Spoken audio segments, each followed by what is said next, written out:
Hello there. With the recent Raise the Colours campaign in the UK, I thought a tale of flags might be appropriate. Prince Oscar sat in his chamber awaiting the arrival of Merlin, the King's head, for his weekly tutorial. Merlin entered and took his usual seat by the fire.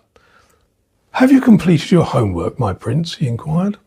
"Yes," replied the prince, holding up the book Flags of the World, which he had been tasked with working through. "And I have memorised them all, using that memory trick you showed me." But it has got me thinking. "Oh dear," thought Merlin, who was always apprehensive when Prince Oscar used that particular phrase. "Why on earth do people need flags? What possible use are they?" Merlin relaxed. He had an answer for this.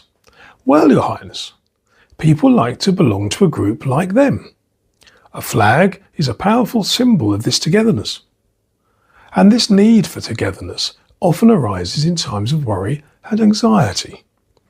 Getting behind a flag helps people not to feel alone or isolated. And then, of course, there are the Olympics." "What do you mean by that?" pursued the prince. "Well," said Merlin, "every time an athlete wins a gold medal, he or she climbs onto the podium. The national anthem plays and the national flag is displayed. In this way, the government can suggest that this success is down to being from our country. And that feel-good factor is always helpful around election time. Of course, some people might argue that this success is down to the incredible motivation and selfless dedication of the athlete, putting in hours of lonely toil. This is, of course, completely true, but it shouldn't get in the way of us taking the credit. That's what government is all about. Recent experience elsewhere shows that it is possible to get elected while ignoring reality altogether." The prince thought this over. Merlin seemed to delight in being confusing, and he had a very strange sense of humour.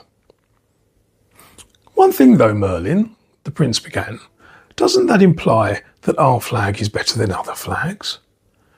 That our country is better than other people's countries? And that there is something treasonous and treacherous about those who don't worship the flag?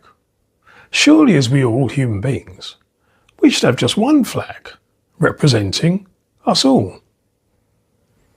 "Oh dear," thought Merlin, "it's going to be a long, long day."